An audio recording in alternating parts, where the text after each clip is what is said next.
आम आदमी पार्टी के नेताओं की आदत है कि वो काम तो कुछ करते नहीं हैं और फिर दिल्ली की जनता से बचने के लिए केंद्र सरकार पर आरोप लगा देते हैं कि केंद्र की वजह से हम ये काम नहीं कर पाए।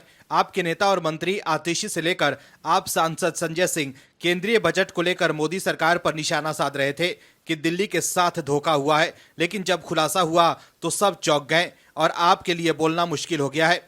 दोस्तों, आपने एक कहावत जरूर सुनी होगी कि नाच न जाने आंगन टेढ़ा। ऐसा ही हाल दिल्ली में अरविंद केजरीवाल सरकार का है। खुद तो दिल्ली की जनता के लिए काम करना नहीं है और केंद्र सरकार की जनहित योजनाओं को रोककर दिल्ली वालों को मोदी सरकार के खिलाफ भ्रम भी फैलाना है। दर्शकों, आपको बता दें कि दिल्ली देश की राजधानी है और साथ ही साथ एक केंद्र शासित प्रदेश भी है। तो आप लोग खुद ही सोचिए कि आखिर कैसे केंद्र की मोदी सरकार दिल्ली के साथ सौतेला व्यवहार कर सकती है। लेकिन आपकी तो आदत में शुमार है झूठे आरोप लगाना, जिसके लिए पार्टी के मुखिया अरविंद केजरीवाल माफी भी मांग चुके हैं। लेकिन इस बार बीजेपी ने बड़ा खुलासा कर आपको आड़े हाथ ले लिया है। कैसे, बताते हैं आपको इस रिपोर्ट में। दरअसल दिल्ली की वित्त मंत्री आतिशी ने केंद्रीय बजट पेश होने के बाद कहा था कि एक बार फिर राष्ट्रीय राजधानी को धोखा मिला है और बीजेपी के नेतृत्व वाले केंद्र को करों के रूप में 2.32 लाख करोड़ रुपए का भुगतान करने के बावजूद दिल्ली को उसके हिस्से के रूप में एक पैसा भी नहीं मिला है। वहीं बजट को लेकर आप सांसद संजय सिंह ने कहा कि ये कुल मिलाकर सरकार बचाओ और महंगाई बढ़ाओ बजट है। संजय सिंह ने कहा कि इसमें आप शासित दिल्ली और पंजाब को वित्तीय आवंटित में उनके हिस्से से वंचित रखा गया है। संजय सिंह ने यह भी कहा कि ये एक झुनझुना बजट है। लेकिन आतिशी और संजय सिंह के इन आरोपों का जवाब दिल्ली बीजेपी के अध्यक्ष वीरेंद्र सचदेवा ने विस्तार पूर्वक दिया है। वीरेंद्र सचदेवा ने बताया है कि केंद्र सरकार ने 2024-25 के लिए दिल्ली को बजट में कितने हजार करोड़ रुपए दिए हैं। इसके साथ ही दिल्ली के लिए बजट में घोषित अन्य योजनाओं के बारे में भी बताया।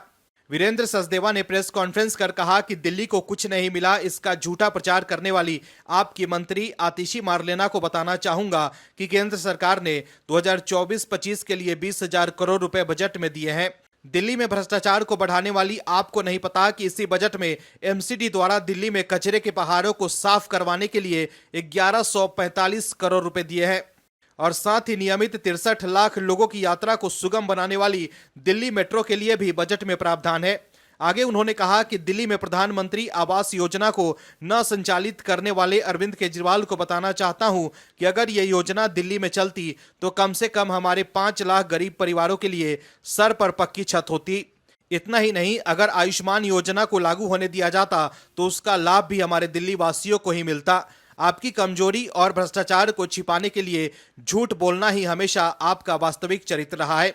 वीरेंद्र सचदेवा ने आगे कहा कि दिल्ली के भ्रष्टाचारी तंत्र को लगातार बढ़ाने वाली आपकी केजरीवाल सरकार को केंद्र सरकार का राष्ट्र के विकास के लिए संकल्पित बजट नहीं दिख रहा है, जिसका मुख्य उद्देश्य GAYAN यानी ज्ञान का उत्थान है। इस ज्ञान में सभी राष्ट्रवासी हैं। तो देखा आपने कैसे बीजेपी ने आपको करारा जवाब देकर सभी बातें बाहर ला दी है कि केंद्र सरकार ने दिल्ली को क्या दिया है।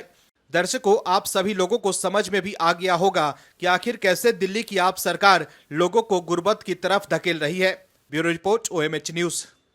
और भी वीडियोस देखने के लिए चैनल को सब्सक्राइब करें और बेल आइकन को दबाएं।